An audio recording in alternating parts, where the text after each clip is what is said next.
नमो नमो जी शंकरा भोलेनाथ शंकरा जय त्रिलोकनाथ शंभु हे शिवाय शंकरा। नमो नमो जी शंकरा भोलेनाथ शंकरा रुद्रदेव हे महेश्वरा। सृष्टि के 3 लोक और काल चक्र के 4 युग जिनकी प्रार्थना में लीन हैं, उस महायोगी का नाम है भगवान शिव। शिव देवों के देव महादेव हैं। शिव भोले भंडारी हैं। शिव आदि हैं और शिव अनंत भी हैं। भारत वो पवित्र और पावन देश है जहां भगवान शंकर के 12 ज्योतिर्लिंग हैं। इनमें से एक ज्योतिर्लिंग स्थित है देवभूमि उत्तराखंड में। नाम है केदारनाथ धाम।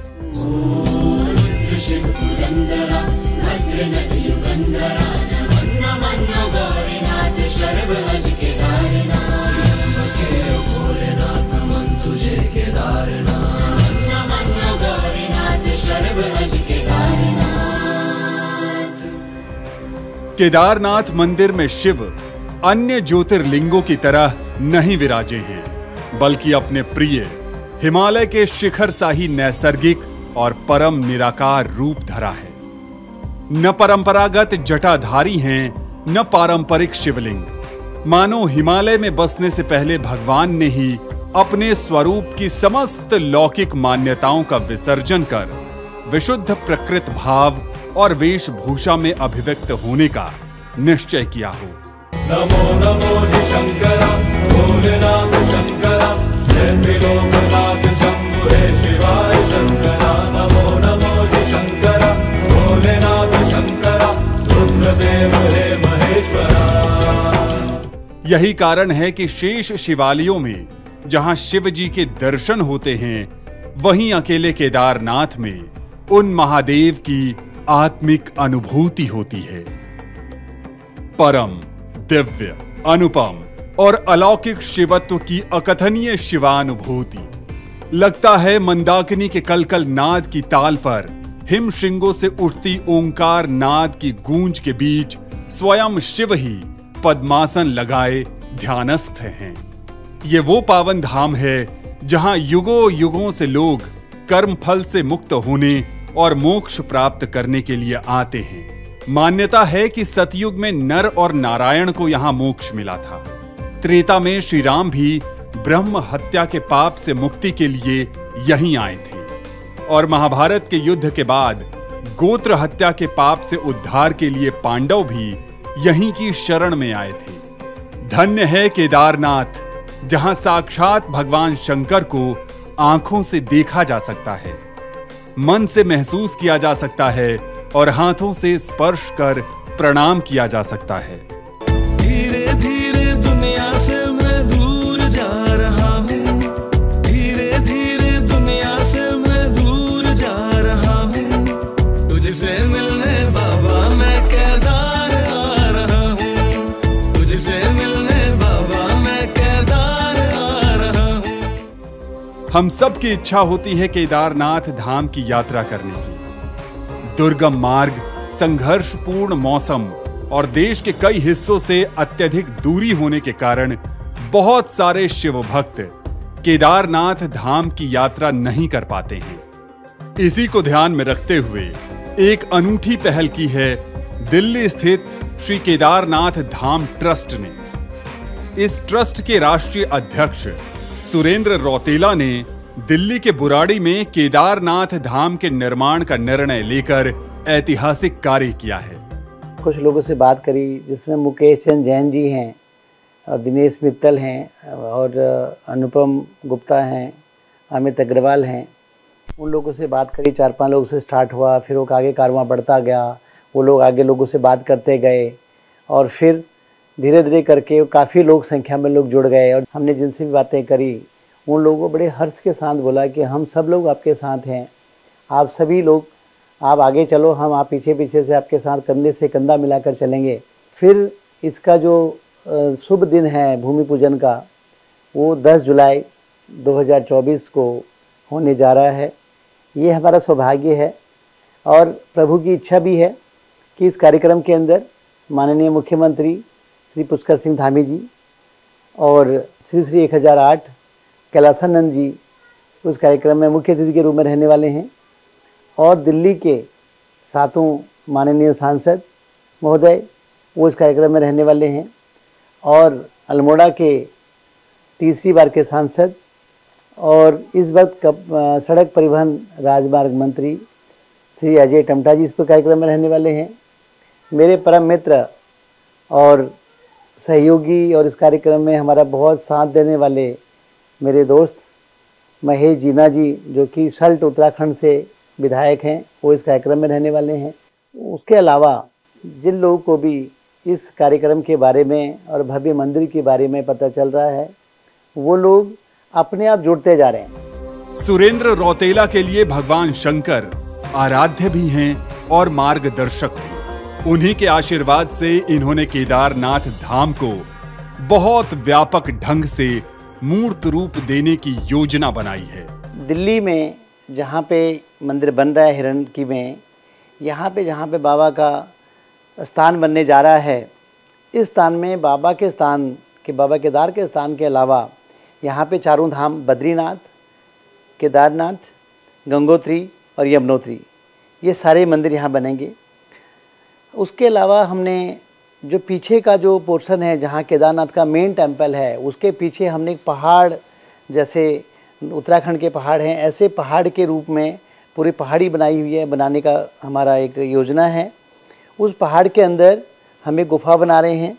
उस गुफा के अंदर 11 ज्योतिर्लिंग, एक ज्योतिर्लिंग तो बाबा केदार के हैं ही, जो 11 ज्योतिर्लिंग हैं वो 11 ज्योतिर्लिंग इसके अंदर स्थापित होंगे, इसके अंदर विराजमान होंगे और वो पूरी जो गुफा होगी वो पूरी गुफा बर्फ़ के साथ होगी और वो बर्फ़ को मेंटेन करने के लिए भी हम एक चिलर प्लांट लगा रहे हैं कि वो बर्फ़ हमेशा उसमें मेल्ट ना हो, पिघले नहीं। पूरे विश्व के अंदर ये पहला ऐसा मंदिर बनने जा रहा है जहाँ पे कि आपको देखोगे कि बर्फ़ पिघलेगी भी नहीं और दिखेगी कि आप उत्तराखंड के पहाड़ों पे हो, आप बर्फ़ के अंदर चल रहे हो और बाबा केदार के दर्शन करने जा रहे हो और वहाँ से आप आशीर्वाद प्राप्त कर रहे हो। अपने माँ बाप के सपनों को साकार करने और शिव भक्तों को राजधानी दिल्ली में ये अवसर दिलाने में सुरेंद्र रौतेला की भूमिका सराहनीय है।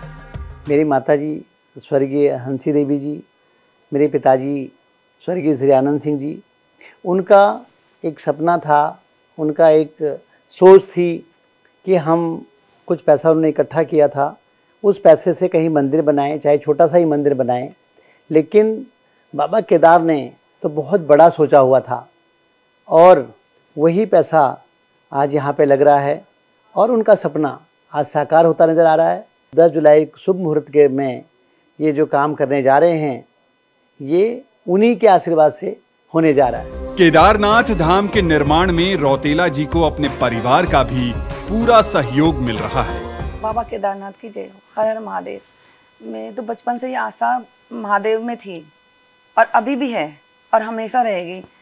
हमेशा ही मैंने मतलब भोलेनाथ का ही नाम लिया है। जब भी कुछ दुख आया हो या सुख आया हो, हमेशा भोलेनाथ हमारे साथ है। पूरे परिवार का सहयोग दिया है।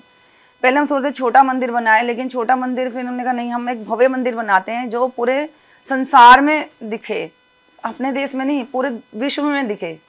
हमने ऐसे मंदिर बनाने की कोशिश करी है और इस कोशिश में हमारे सारे सहयोगी हमारा सहयोग कर रहे हैं, हमारे घर के लोग हमारा सहयोग कर रहे हैं और जो भी हमारे जानने वाले हैं, बड़े लोग हैं, जो छोटे लोग हैं, सब हमारे साथ हैं। सबके विचार हमने मिलाए एक दूसरे से, सब हमारा साथ दे रहे हैं।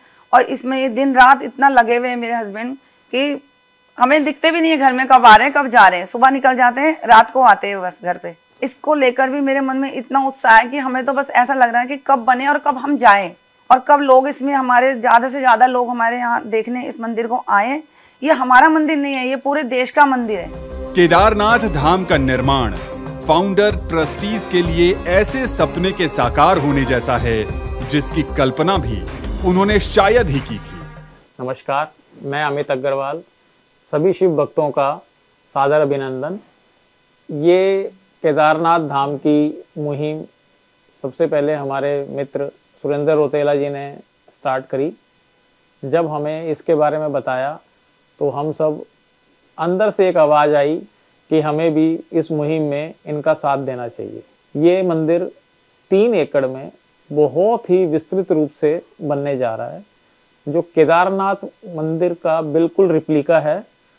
तो आप सभी से अनुरोध है कि इस मुहिम में हम सब लोगों के साथ में बढ़ चढ़ कर हिस्सा लें। जय केदारनाथ बाबा। जय केदार बाबा की। भोले के सभी भक्तों को प्रणाम। मैं दिनेश मित्तल। अभी कुछ दिनों पहले सुरेंद्र रौतेला जी का परिवार और मेरा परिवार हम लोग केदारनाथ धाम गए। केदारनाथ धाम, बद्रीनाथ धाम यात्रा पे गए। वहाँ के दर्शनों का और वो सब का वहाँ का प्राकृतिक चीज़ें देखते हुए वहाँ पे ये लगा कि काफ़ी लोग जो है सब वहाँ पर दर्शनों के लिए जाना बड़ा सबके लिए आसान नहीं है। तो वहाँ सुरेंद्र जी और हमारा बीच में जो विचार विमर्श हुआ, एक उनके मन में ऐसी भावना जगी कि यही धाम अगर दिल्ली के अंदर किसी भूमि पर बनाया जाए तो जो लोग यहाँ पर नहीं आ सकते हैं या जिनके लिए यहाँ आना बड़ा मुश्किल है, तो उनको वहीं भोले बाबा के दर्शन जो है इसी स्वरूप में अगर प्राप्त हो सके तो ये बहुत बड़ा काम होगा। तो वहीं से एक मन में विचार लेकर के जब हम 2 लोग दिल्ली आए, अपने और साथियों के साथ मिल करके बैठे, इस विचार को आगे बढ़ाया, तो इसको एक योजना बनाई कि किस तरीके से इसको भव्य रूप में यहाँ पर स्थापित किया जा सकता है। ओम नमः शिवाय। जय भोले की। मेरा नाम अनुपम गुप्ता है। जब मुझे ये सुरेंद्र जी ने बात बताई कि उनके मन में इच्छा है, तो उसी वक्त मैंने सोच लिया कि ये एक बहुत बढ़िया कार्य है, अपने आप को इसके साथ अलाइन करना है। मैं मंदिर के निर्माण कार्य में जुड़ चुका हूँ, क्योंकि जैसे मैं हूँ जिन्होंने केदारनाथ के अभी तक दर्शन नहीं किए हैं, सिर्फ टीवी में देखा है, फोटो में देखा है, उन सब लोगों के लिए यहाँ पे एक स्वरूप केदारनाथ धाम का बनवाया जा रहा है। केदारनाथ मंदिर का पूर्ण स्वरूप यहाँ बनेगा। आप अपने परिवार के साथ आएंगे, माता पिता के साथ आएंगे और उनके दर्शन करेंगे। नमस्कार, जय भोलेनाथ। मैं गुरप्रीत गुप्ता आपको केदारनाथ धाम के इतिहास के बारे में कुछ बताना चाहती हूँ। महाभारत में जब युद्ध हुआ और पांडव अपने उस युद्ध का प्रायश्चित करने के लिए हिमालय की तरफ गए, तो वहाँ पर उन्होंने शिव जी को ध्यान में देखा और तभी से ये केदारनाथ धाम की स्थापना हुई। और वही स्थापना बिल्कुल सेम हमारे यहाँ दिल्ली में जल्दी से जल्दी होने वाली है। और आप सबसे निवेदन है कि आप सब मिलकर उसका सहयोग करें, हमारे ट्रस्टी बने। और मुझे पता है कि हमारे भोले बाबा के बहुत सारे भक्त हैं इस दुनिया में जो बढ़ चढ़ कर हमारा साथ देंगे, और अगर हमारा कोई भी सहयोग देता है उसका बहुत बहुत धन्यवाद। जय भोलेनाथ, जय केदारनाथ जी। मैं कविता मित्तल, मैं भोले बाबा की बहुत अच्छी भक्त हूँ। मुझे बहुत अच्छा लगता है उनसे बात करना और वो भी मुझसे बात करते हैं। मुझे मतलब बहुत अच्छा फील होता है। अभी केदारनाथ जी में जो हम गए और वहाँ पे हमने दर्शन किए, बाबा ने जो दर्शन दिए उससे तो मेरा दिल बाग बाग हो गया। और उन्होंने तो जो मतलब हमें प्रोग्राम बनाया उन्होंने, मतलब ऐसे बना कि उन्होंने कहा कि बेटा दिल्ली में मेरे को वहाँ विराजमान करो, जिससे कि जो और दर्शन यहाँ आके नहीं कर सकते तो वहाँ दर्शन कर सकें। तो मेरा तो दिल बाग बाग हो गया जब ऐसा लगा कि मुझे उन्होंने कहा है ये कि तुम वहाँ पे बनाओ। और मैं जैसे जुड़ी हूँ यहाँ दिल्ली धाम से, आप लोग भी जुड़ो, आप लोग भी सहयोग दो। भगवान शंकर के इस ऐतिहासिक धाम के निर्माण को लेकर समाज के हर वर्ग में उत्साह है। मैं केदारनाथ धाम के सभी ट्रस्टियों और सहयोगियों को और मेंबरों को और ख़ास तौर पे हमारे सुरेंद्र रौतेला के परिवार को इसके लिए बधाई देता हूं और आभार प्रकट करता हूं कि इतना सुंदर कार्य उनके हाथों से हो रहा है। और मैं भी इसमें जो भी सहयोग होगा बढ़ चढ़कर करूंगा। और साथ ही माननीय मुख्यमंत्री पुष्कर सिंह धामी जी से भी अनुरोध करूंगा कि इसमें आप अपना सहयोग जरूर दें। बाबा केदारनाथ का धाम जिस रूप में यहाँ स्वरूप लेने जा रहा है, वो आज की संख्या को देखते हुए ऐसा लगता है खाली दिल्ली में ही नहीं पूरे भारतवर्ष में इसका नाम होने वाला है। भगवान से मैं प्रार्थना करती हूँ कि हे प्रभु, यहाँ पे इतने भाव उत्पन्न करें और ये कार्य जल्द और अच्छे से अच्छा पूर्ण हो। और मुझे पूर्ण विश्वास है भोले बाबा पे कि ये कार्य जो हमने सोचा है उससे कई गुना सुंदर और भव्य होगा। श्री केदारनाथ का दर्शन उस अभिलाषा के पूर्ण होने जैसा है जो कई जन्मों से मन की गहराइयों में बसी रहती है। आत्मा की परम तृप्ति और संतोष केदारनाथ के दर्शन से ही संभव है। बाबा केदार के ये दिव्य दर्शन बहुत जल्द दिल्ली स्थित श्री केदारनाथ धाम में भी संभव हो पाएगा। इससे बड़ा सुख शिव भक्तों के लिए और कुछ नहीं हो सकता है। जय बाबा केदार।